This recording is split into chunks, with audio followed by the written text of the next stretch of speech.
saudara-saudara yang kasih Tuhan, marilah kita bersama-sama membaca dan merenungkan firman Tuhan pada Minggu Paskah yang ke-7 ini. Sebelumnya, mari kita bersatu dalam doa. Di dalam doa, kami berjumpa denganmu ya Allah. Di dalam ketenangan, kami merasakan penyertaan-Mu ya Kristus. Di dalam lembut tuntunanmu, kami berpengharapan padamu ya Roh Kudus. Ya Allah Tritunggal, Engkaulah nafas hidup kami. Berdeguplah dalam irama langkah kami, terutama di masa wabah ini, sehingga kami tidak larut dalam kepanikan. Amin. Bacaan firman Tuhan yang akan kita renungkan bersama diambilkan dari Injil Yohanes pasal 17 ayat yang pertama sampai 11. Yang demikian. Demikianlah kata Yesus. Lalu ia menengadah ke langit dan berkata, Bapa, telah tiba saatnya. Permuliakanlah anakmu, supaya anakmu mempermuliakan engkau.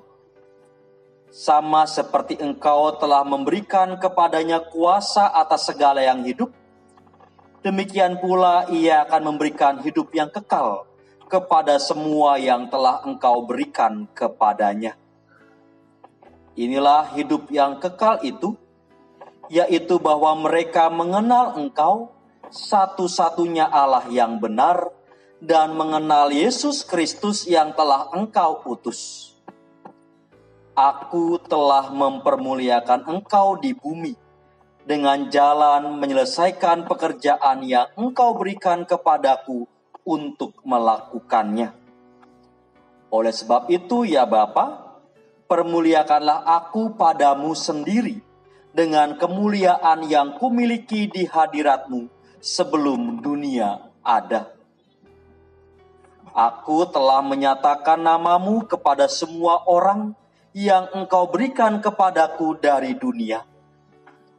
Mereka ini milikmu, dan engkau telah memberikan mereka kepadaku, dan mereka telah menuruti firman-Mu. Sekarang mereka tahu bahwa semua yang engkau berikan kepadaku itu berasal daripadamu. Sebab segala firman yang engkau sampaikan kepadaku, telah kusampaikan kepada mereka, dan mereka telah menerimanya. Mereka tahu benar-benar bahwa aku datang daripadamu, dan mereka percaya bahwa engkaulah yang telah mengutus aku. Aku berdoa untuk mereka. Bukan untuk dunia aku berdoa, tetapi untuk mereka yang telah engkau berikan kepadaku, sebab mereka adalah milikmu. Dan segala milikku adalah milikmu, dan milikmu adalah milikku. Dan aku telah dipermuliakan di dalam mereka. Dan aku tidak ada lagi di dalam dunia, tetapi mereka masih ada di dalam dunia. Dan aku datang kepadamu. Ya Bapa yang kudus, peliharalah mereka dalam namamu, yaitu namamu yang telah engkau berikan kepadaku, supaya mereka menjadi satu sama seperti kita. Demikianlah Injil Yesus Kristus. Berbahagialah kita yang mendengarkan dan memeliharanya. Haleluya. Bapak, Ibu, saudara-saudari yang dikasihi oleh Yesus Kristus, kita sudah 2 bulan bekerja, belajar, dan beribadah di rumah. Rasa rindu untuk bertemu, berkumpul dengan saudara atau sahabat mungkin sudah mulai tak tertahankan. Ditambah kejenuhan, kebosanan. Jadilah akhirnya orang-orang mulai mengabaikan aturan PSBB. 2 minggu belakangan ini, topik yang ramai dibicarakan mengenai aktivitas kerumunan massa baik itu di jalan raya, di bandara, atau di pusat perbelanjaan. Beragam reaksi bermunculan, ada yang jengkel dan kesal sehingga kemudian membuat tagar Indonesia terserah. Ada pula yang berusaha menjelaskan duduk perkaranya, berusaha untuk menceritakan kejadian sesungguhnya, kenapa terjadi kerumunan. Ada pula yang asik menerka-nerka dengan berbagai macam teori konspirasi. Berbagai macam reaksi yang bermunculan ini sesungguhnya memperlihatkan satu hal, yaitu kepanikan seluruh umat manusia dalam menghadapi virus corona. Ya, kita patut akui bahwa selama 2 bulan ini kita khawatir dan cemas. Rasanya seperti kehilangan pegangan. Hal-hal yang dulu nampak kokoh dapat menjamin keberlangsungan hidup seperti uang atau kapital, industrialisasi, teknologi, ketika ada corona langsung dibuat lumpuh tak berdaya. Saya sangat suka dengan ilustrasi orang yang sedang tenggelam di lautan atau di kolam renang, di mana dalam kepanikannya orang itu secara tidak beraturan menggerakkan seluruh anggota tubuhnya, berusaha untuk tetap bisa terapung dan menghirup udara segar. Tapi apa yang terjadi ketika dia menggerakkan tubuh secara tak beraturan? Energinya malah terkuras habis.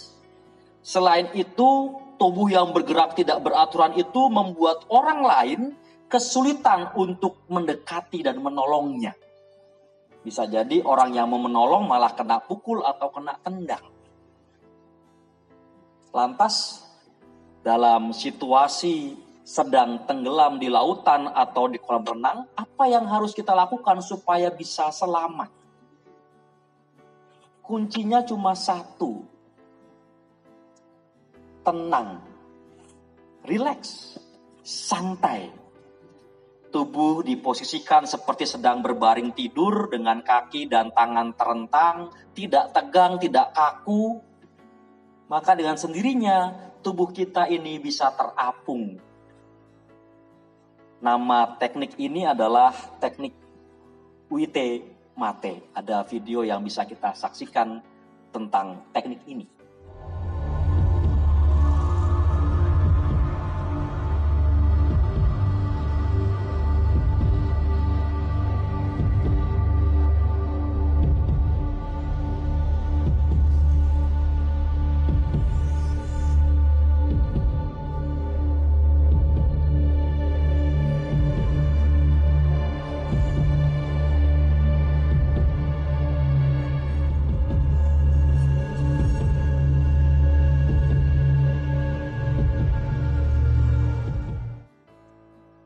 Tenang adalah cara untuk bertahan menghadapi masa sukar.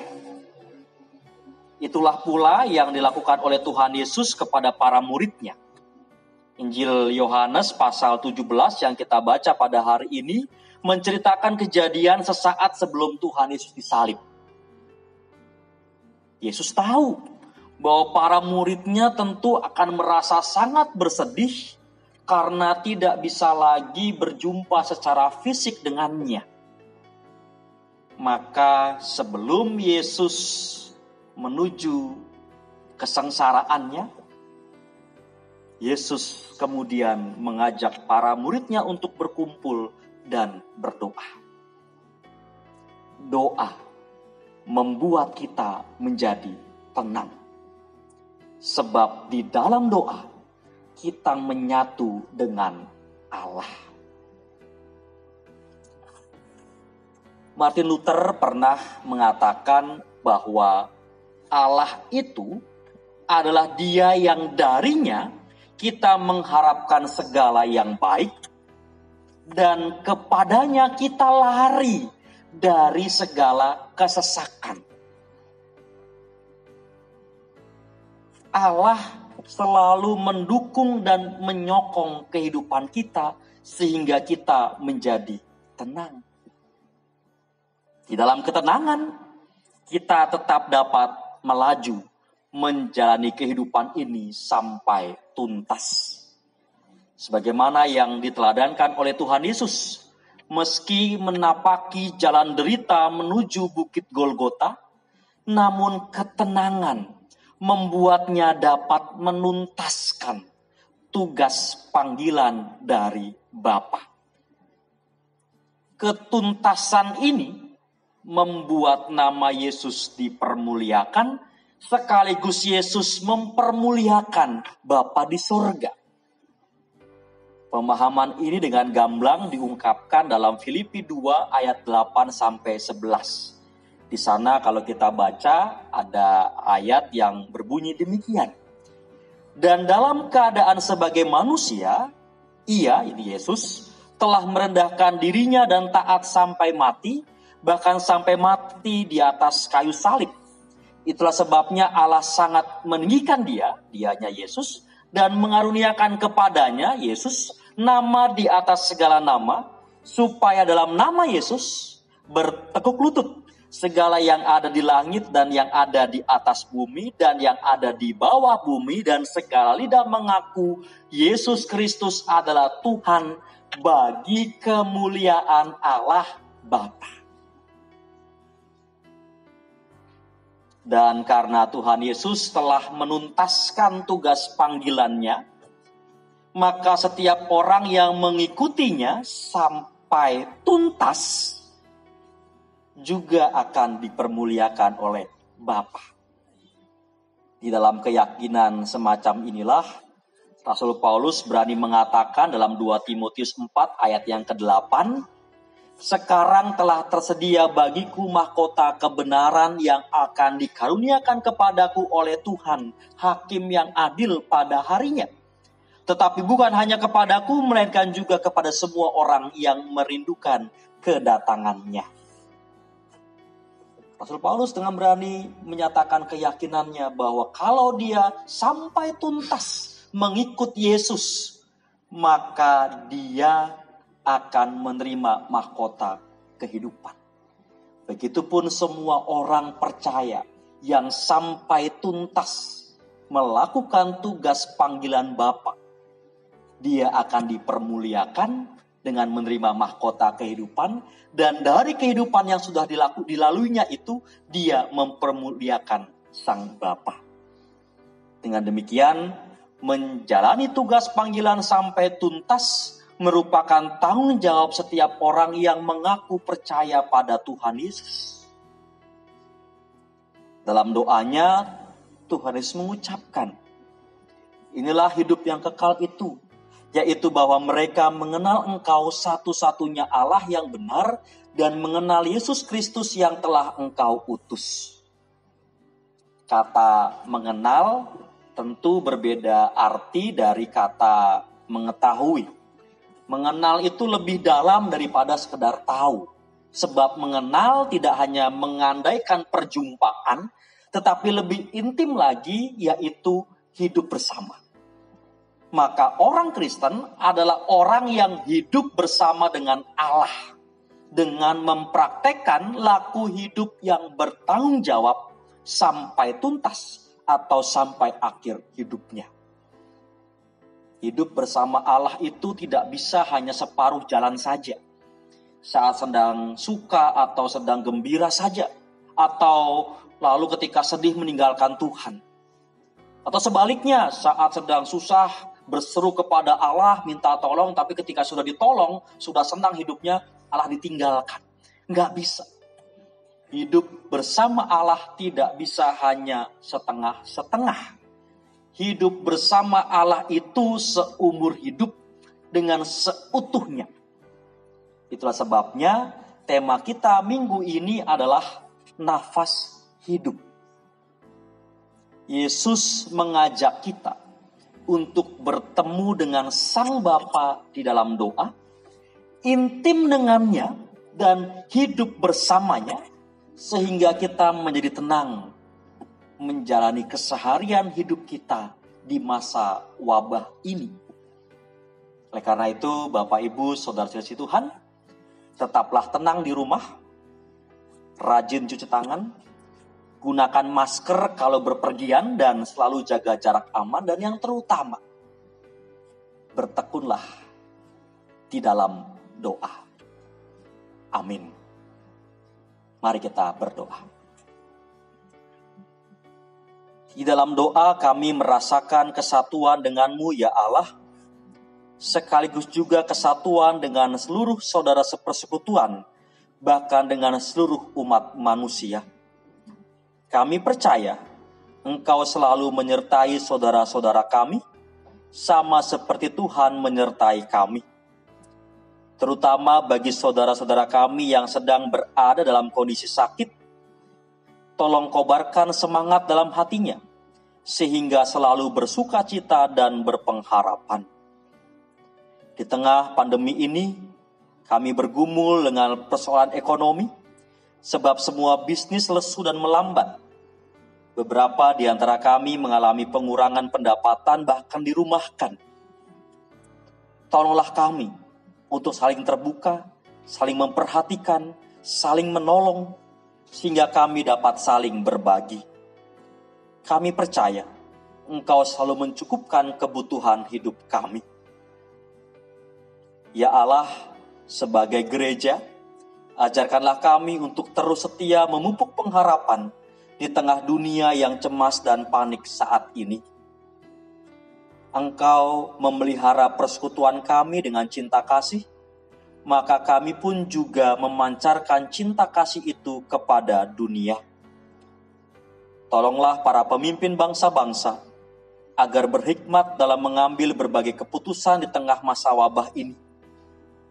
Tolonglah pula para ilmuwan, dokter, perawat dalam setiap usaha mereka memerangi wabah corona COVID-19.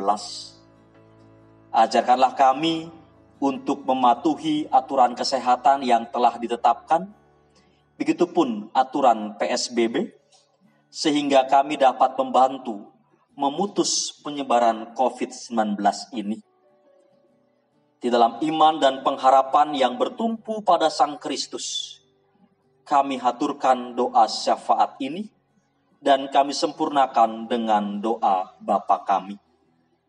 Bapa kami yang di sorga, dikuduskanlah namamu, datanglah kerajaanmu, jadilah kehendak-Mu di bumi seperti di sorga. Berikanlah kami pada hari ini makanan kami secukupnya, dan ampunilah kami akan kesalahan kami, seperti kami juga mengampuni orang yang bersalah kepada kami. Dan janganlah membawa kami ke dalam pencobaan, tetapi lepaskanlah kami daripada yang jahat, karena Engkau-lah yang mempunyai kerajaan dan kuasa dan kemuliaan sampai selama-lamanya. Amin. Bapak, Ibu, Saudara-saudari Tuhan, marilah kita kembali dalam keseharian kehidupan kita, tetap tenang, kita punya Allah, maka selalu bertekun di dalam doa, dan oleh karenanya, arahkanlah hati saudara kepada Tuhan. Jadilah saksi Kristus. Terpujilah Tuhan. Dan terimalah berkat-Nya. Tuhan memberkati saudara dan melindungi saudara. Tuhan menyinari saudara dengan wajah-Nya dan memberi saudara kasih karunia. Tuhan menghadapkan wajah-Nya kepada saudara dan memberi saudara damai sejahtera. Amin.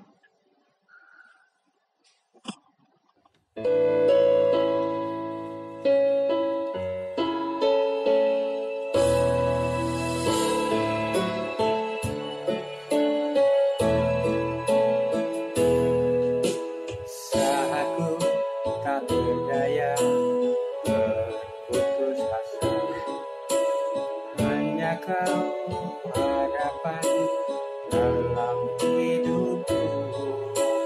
Ku percaya kuasa-Mu ajaib bagiku, takkan seluruh hidupku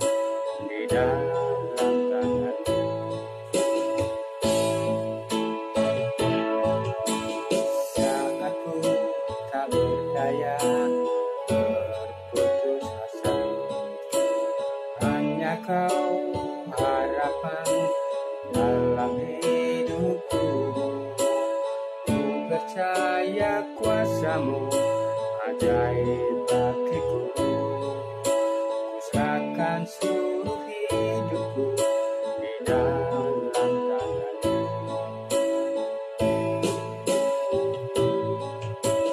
Aku berserah,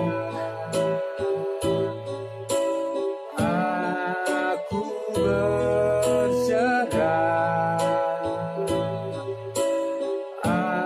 aku berserah kepadamu. Ku tahu Tuhan, Kau baik bagiku. Aku berserah, aku berserah, aku berserah kepadamu. Ku tahu Tuhan, Kau baik bagiku.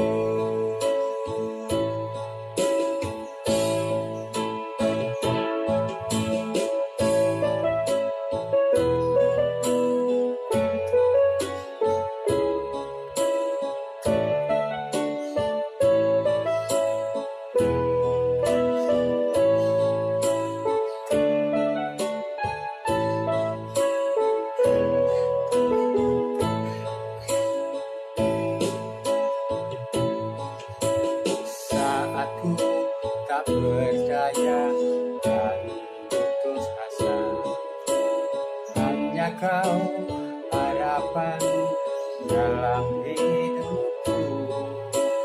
Ku percaya kuasa-Mu ajaib bagiku. Ku serahkan seluruh hidupku di dalam tangan-Mu.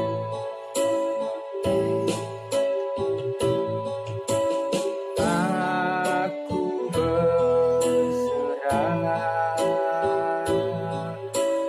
aku berserah, aku berserah kepadamu. Ku tahu Tuhan, Kau baik bagiku. Aku berserah, aku berserah, aku berserah kepadamu. Ku tahu Tuhan, Kau baik